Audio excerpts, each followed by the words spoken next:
Solomon, ang hari ng karunungan at kababalaghan. Isang makapangyarihang kwento ng pinakamatalinong hari sa kasaysayan, si Haring Solomon. Mula sa kanyang kabataan, kaharian, mga mahimalang desisyon at pagkahulog sa tukso. Tunghayan ng kanyang kasaysayan na Tagalog documentary na puno ng aral, misteryo at inspirasyon. Ang pagsilang ng isang hari. Sa isang panahon ng digmaan, pag-aagawan sa trono at kasalanan, isinilang ang isang batang lalaki na pinili ng Diyos upang mamuno ng may karunungan. Siya si Solomon, anak ni Haring David at Bathsheba. Hindi si Solomon ang panganay na anak ni David, ngunit sa mata ng Diyos, siya ang pinili. Sa huling sandali ng kanyang buhay, inutusan ni David ang propeta Nathan at si Bathsheba na tiyaking si Solomon ang maluluklok bilang hari. Habang ang ibang anak ni David ay nag-aagawan sa kapangyarihan, si Solomon ay tahimik na pinahiran ng langis at itinanghal na hari. Mula sa isang batang mahinhin at mapagkumbaba, unti-unti siyang binuo ng Diyos para sa mas dakilang layunin. Isang gabi sa panaginip, nagpakita ang Diyos kay Solomon at nagwika, "Humiling ka ng anuman at ibibigay ko sa iyo." At humiling nga si Solomon sa Diyos. Hindi kayamanan, hindi tagumpay, kundi karunungan ang hiningi ng hari. Dahil dito sinabi ng Diyos, "Dahil ang hiningi mo'y karunungan at hindi ang para sa sarili mo lamang, ibibigay ko sa iyo ang lahat, karunungan, kayamanan, at kapangyarihan." At mula noon nagsimulang lumaganap ang pangalan ni Haring Solomon, hindi lang sa kanyang kaharian kundi sa buong mundo. Ang bata ay naging hari at ang hari ay naging alamat.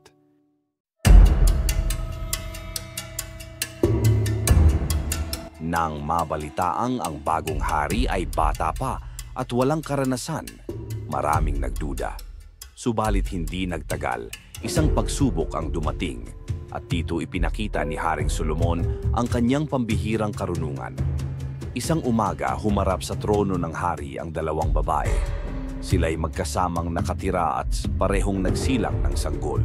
Ngunit isa sa mga bata ay namatay sa gitna ng gabi. Parehong babae ang nag-aangkin sa natitirang buhay na sanggol. "Akin ang bata," sigaw ng isa. "Hindi, siya ang tunay na ina." Tugon ng isa pa, "Walang saksi, walang ebidensya, paano hahatulan?" Tahimik si Haring Solomon, walang tanong, walang galit. At sa isang utos na nagpatigil sa lahat, kanyang sinabi, "Magdala ng espada, hatiin ang bata sa dalawa at ibigay ang tigkalahati sa bawat isa."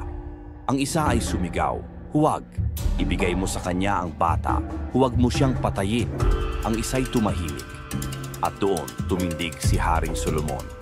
Ibigay ang bata sa babaeng ayaw saktan ang sanggol. Siya ang tunay na ina. Umalingaw-ngaw ang balita. Isang hatol, isang sanggol, isang desisyong bumalot sa buong Israel ng respeto. Sa murang edad, ang karunungan ni Haring Solomon ay hindi lamang galing sa utak, kundi mula sa puso. Ito ang unang alamat ni Haring Solomon, isang haring hindi lang marunong humatol, kundi marunong magmahal.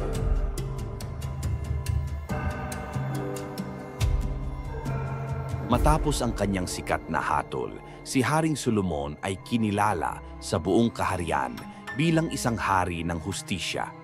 Ngunit hindi dito nagtapos ang kanyang kwento. Ang susunod niyang misyon, ang itayo ang pinakadakilang templo ng Diyos. Mula sa buong lupain, nagpadala si Haring Solomon ng mga utos. Ipunin ng pinakamahusay na kahoy mula sa Lebanon, ang pinakamatitibay na bato, ang pinakamahuhusay na panday at manggagawa, isang templo para sa Diyos ng Israel. 7 taon nilang ginawa ang templo. Ginto, pilak, kahoy ng sedro at mga mamahaling bato ang ginamit. Bawat dingding ay inukitan ng kerubin at punong palma. Sa gitna nito, inilagay ang kaban ng tipan. Hindi lang ang templo ang yumaman. Sa ilalim ng pamumuno ni Haring Solomon, ang Israel ay namuhay sa kasaganaan, walang digmaan, Lahat ng bansa sa paligid ay nagbigay pugay. Bawat lansangan ay tahimik. Bawat tahanan ay payapa. Ang mga pantas ng iba't ibang kaharian ay dumadayo para lamang marinig ang kanyang karunungan. Ginto't hiyas ang ibinibigay sa kanya. Ang Jerusalem ay naging sentro ng kaalaman at kultura. Ngunit sa gitna ng kagandahan, kasaganahan at papuri, nagsisimula ng sumibol ang isang maliit na bitak. Isang bitak sa puso ng hari, isang paalala na kahit ang pinakadakila ay tao pa rin.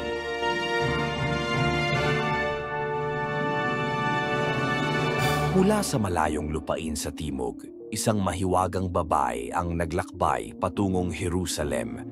Siya ay hindi basta-basta. Siya ang reyna ng Sheba, makapangyarihan, matalino, at may layuning subukin ang karunungan ng hari ng Israel. Dala niya ang mga tanong na hindi madaling sagutin, mga palaisipan, mga lihim ng kalikasan, mga bagay na sinubok ang pilosopiya, agham at pananampalataya. Si Haring Solomon, kalmado. Sa bawat tanong, may tugon. Sa bawat pagsubok, may karunungan. Napahanga ang reyna, ngunit hindi lang sa mga sagot ng hari, kundi sa kanyang kaharian, sa mga lingkod na bihis tulad ng mga prinsipe, sa pagkaing para bang ginto, sa templo na tila tahanan ng mga anghel. At sa gitna ng mga papuri, isang damdaming hindi inaasahan ang sumibol, paghangang may halong damdamin. Ang dalawang makapangyarihan ay nagtagpo, hindi bilang magkaaway, kundi bilang magkatunggaling hinahangaan ang isa't isa. Binigyan niya si Haring Solomon ng maharlikang regalo, ginto, mamahaling pabango at hiyas. Ngunit higit pa roon, iniwan niya ang kanyang paggalang at ayon sa ilang alamat, isang anak. Umalis ang reyna ng Sheba, ngunit ang alamat ng kanilang pagkikita ay nanatili magpakailanman.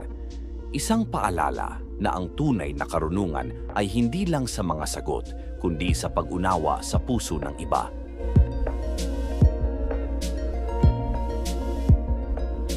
Ang liwanag ng gintong kaharian ay unti-unting tinakpan ng anino. Si Haring Solomon, ang hari ng karunungan, ay nahulog sa bitag ng kanyang sariling kahinaan. Hindi espada o digmaan ang sumira sa kanya, kundi tukso. Dahil sa kapayapaan, lumawak ang kanyang kaharian sa pamamagitan ng pakikipag-alyansa. At sa bawat alyansa ay nagkaroon siya ng isang asawa. Una ay isa, naging dalawa, dalawa, naging 10, hanggang sa umabot ng 700 asawa at 300 kirida. Subalit ang mga babaeng ito, hindi lahat ay sumasamba sa Diyos ng Israel. Dala nila ang kanilang mga Diyos, kanilang mga altar at kanilang mga ritual. Unti-unti nahikayat si Haring Solomon. Unti-unti lumayo ang puso ng hari sa Diyos. Nagpatayo siya ng mga dambana para kay Molek, Astarte, Chemosh at iba pa. Sa bundok ng Jerusalem kung saan dapat nananalangin, ngayoy may insenso para sa mga Diyos-Diyosan. At si Yahweh ay nalungkot. Sa kabila ng lahat ng pagpapala, pinili ni Haring Solomon ang daan ng kasalanan. Isang propetang sugo ang dumating at naghatid ng mensahe kay Haring Solomon. At nagwika, "Dahil sa iyo, Ginoo, katikod, ang kaharian mo ay mahahati." Minsan, kahit ang pinakamatalino ay natatalo ng sariling puso, minsan, ang kalaban ay hindi nasa labas, kundi nasa loob. Isang dakilang paalala na walang sinuman ang higit sa pagsubok.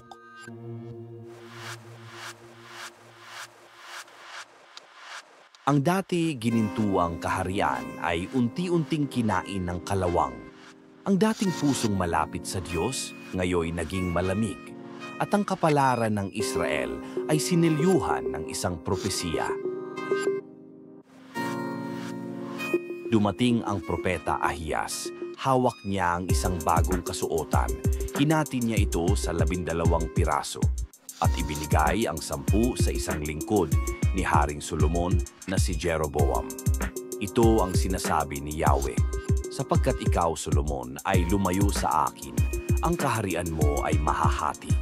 10 bahagi ay ibibigay sa iba.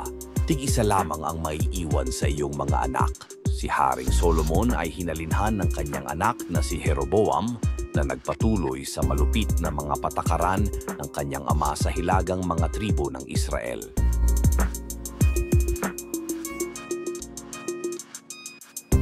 Nagalit si Haring Solomon. Sinubukan niyang ipapatay si Jeroboam, ngunit nakatakas ito patungong Ehipto. At doon sa katahimikan ng palasyo, lalong lumubog ang hari sa kalungkutan sa katahimikan ng kanyang mga kasalanan.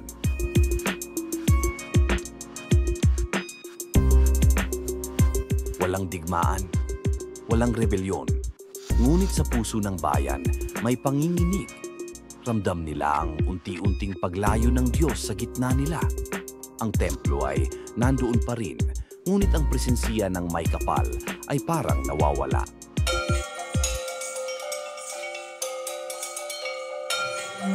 Tumanda si Haring Solomon. Minsan ay palaging masaya, ngayon ay malungkot. Minsang puno ng pag-asa, ngayon naglalakad mag-isa sa hardin ng kanyang palasyo. Iniisip ang mga desisyong hindi na maibabalik.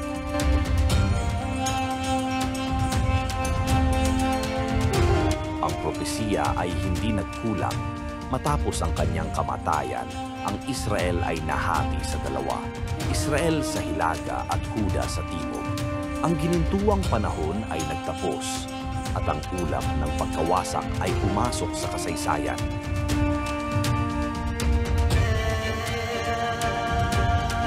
Sa paglipas ng mga taon, ang dating batang hari na puno ng sigla ay naging isang matandang hari, tahimik at puno ng pag-iisip.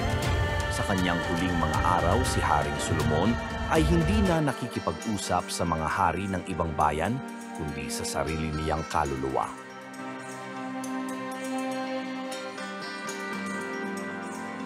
Sinimulan niyang isulat ang kanyang mga natutunan, hindi bilang isang dakilang pinuno, kundi bilang isang tao. Mula rito isinilang ang aklat ng Ecclesiastes, isang pagsasaysay ng lalim ng buhay at ng kawalang saysay ng makamundong bagay.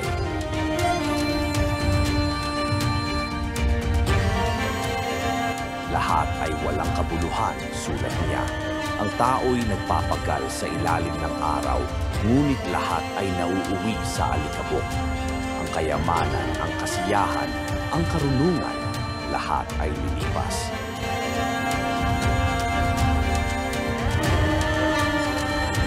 Ngunit sa dulo ng kanyang aklat, nagliwanag ang kanyang huling aral.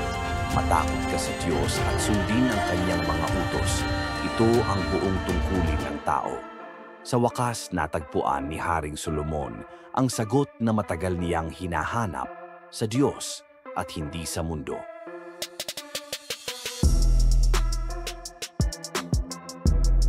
Namatay si Haring Solomon sa edad na 60 taon, tahimik, sa kanyang silid, sa kanyang kaharian na ngayon ay puno ng takot at pagkakahati.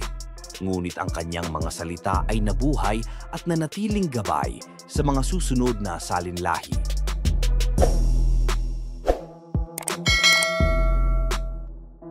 Siya'y naging alamat, isang paalala, na kahit ang pinakamatalino, pinakamayaman at pinakapinagpala ay may hangganan. Ngunit ang kanyang karunungan, kung ilalaan sa Diyos, ay maaaring maging ilaw sa madilim na daan ng sangkatauhan.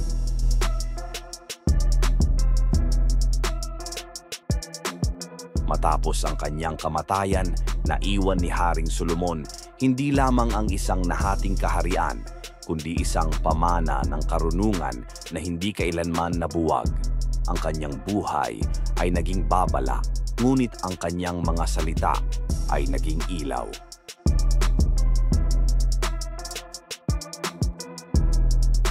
Tatlong aklat ng Biblia ang itinuturing na isinulat ni Solomon, ang mga Kawikaan, Proverbs, ang Ecclesiastes, at ang awit ni Solomon, Song of Songs.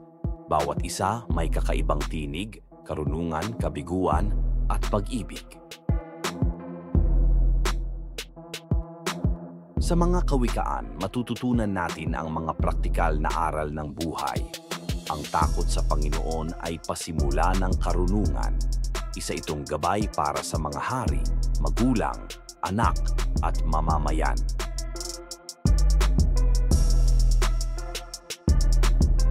Sa Ecclesiastes, maririnig natin ang tinig ng isang pusong dumaan sa lahat.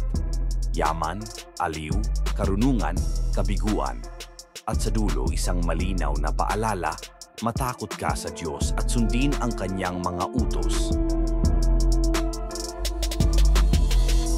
At sa awit ni Solomon, isinulat niya ang musika ng dakilang pag-ibig, marubdob at malalim.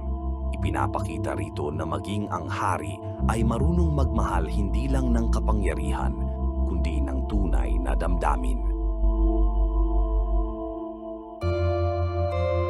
Ngunit higit sa lahat, si Haring Solomon ay paalala na kahit ang pinakamatalino ay maaaring madapa, ngunit ang kanyang pagbabalik loob at ang kanyang karunungan ay kayamanang hindi nawawala. At sa bawat pagbasa natin ng kanyang mga salita, naririnig pa rin natin ang tinig ng isang hari. Sa likod ng Biblia, sa mga aklat na hindi isinama at sa mga paniniwala ng iba't ibang relihiyon, may isang lihim si Haring Solomon na hindi madalas na pag-uusapan. Isang Solomon na hindi lang hari, kundi isang salamangkero, tagapangalaga ng mga nilalang at tagapagturo ng mahiwagang karunungan.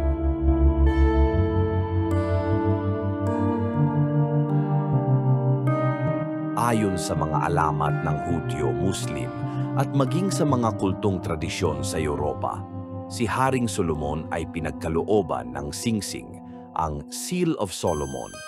Sa pamamagitan nito, kaya niyang kausapin at pasunurin ang mga espiritu, demonyo at ang mga tinatawag na jinn.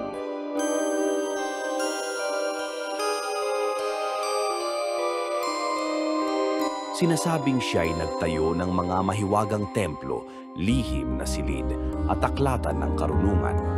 May mga kwento ng isang aklat ni Haring Solomon na may taglay na lihim na pangalan ng Diyos, na kapag binigkas ay nagbubukas ng kapangyarihan higit pa sa imahinasyon.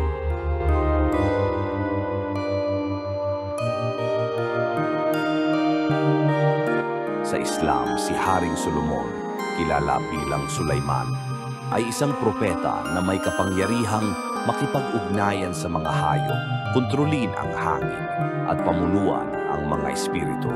Ang kanyang kaharian ay pinaniniwalaang lumagpas sa pisikal na mundo.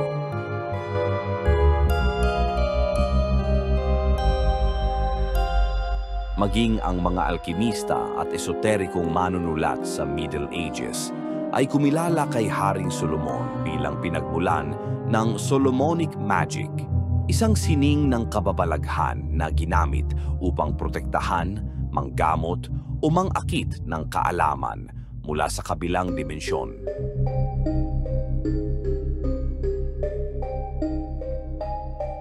Tunay man o hindi, ang mga lihim ni Haring Solomon ay nagpapakita ng isang mahalagang katotohanan.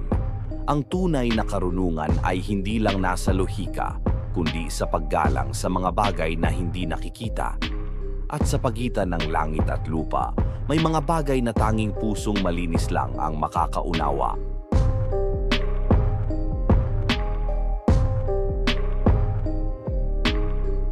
Itinayo ni Haring Solomon ang isang templo na ayon sa kasaysayan ay pinakamabanal sa lahat. Sa gitna nito, ang kaban ng tipan, ang kahong gawa sa ginto, taglay ang mga bato ng kautusan ni Moises. Ngunit matapos ang kanyang pagkamatay, ang templo ay hindi na muling naging kasing banal.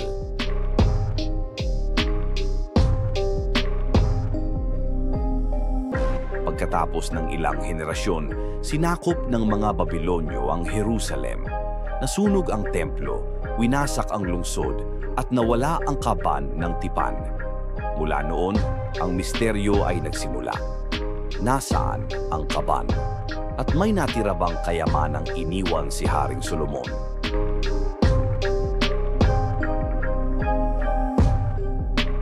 Ayon sa ilang alamat, itinago ni Haring Solomon ang mga lihim na yaman sa ilalim ng templo.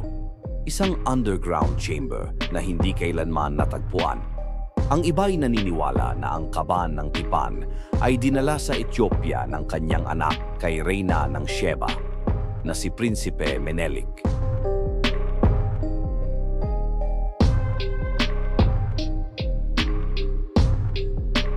Mula sa sinaunang Kristyanismo, Islam, Hudaismo, hanggang sa mga Mason, ang templo ni Haring Solomon ay naging simbolo ng banal na karunungan.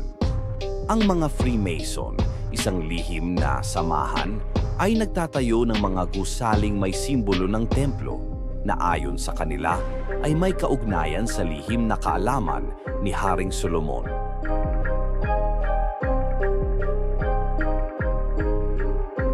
Maraming archaeologist at historiador ang naghahanap hanggang ngayon sa Jerusalem, sa ilalim ng Mosque of the Dome of the Rock, sa mga kuweba ng Qumran, sa mga bundok ng Ethiopia. Hanggang ngayon, wala pa ring nakakatiyak kung nasaan ang kaban ng tipan o ang tunay na anyo ng templo. Ngunit marahil ang tunay na templo ay hindi basta gusali.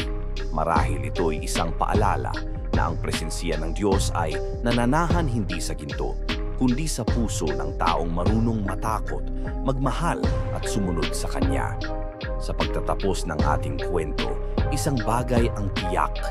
Si Haring Solomon at ang kanyang karunungan ay mananatili sa kasaysayan at sa ating mga puso.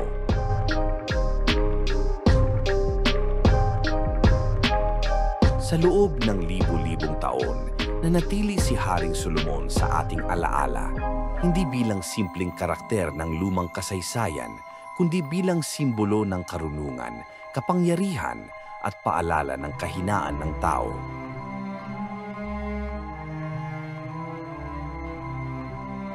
Sa relihiyong Hudaismo, Kristyanismo at Islam, si Haring Solomon ay tinitingala bilang hari ng katarungan. Isang huwaran ng pananalig, ngunit isa ring babala sa panganib ng kayamanan at pagmamataas.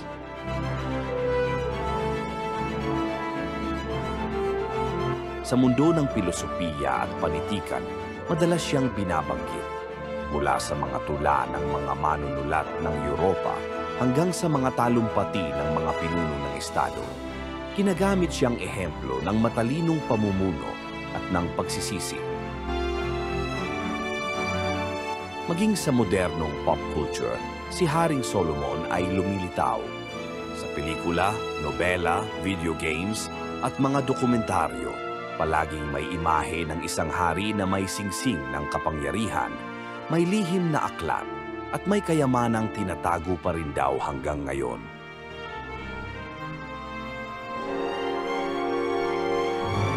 Ngunit sa likod ng mga alamat at kwento, nananatiling totoo ang aral. Ang karunungan ay mahalaga, ngunit mas mahalaga ang puso. Ang kayamanan ay makapangyarihan, ngunit mas makapangyarihan ang pag-ibig at pananampalataya.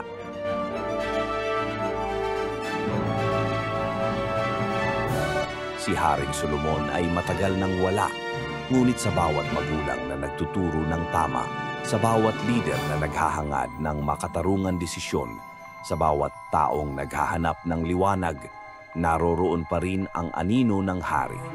At sa mundong puno ng ingay, maririnig pa rin ang kanyang tinig sa katahimikan ng ating budhi.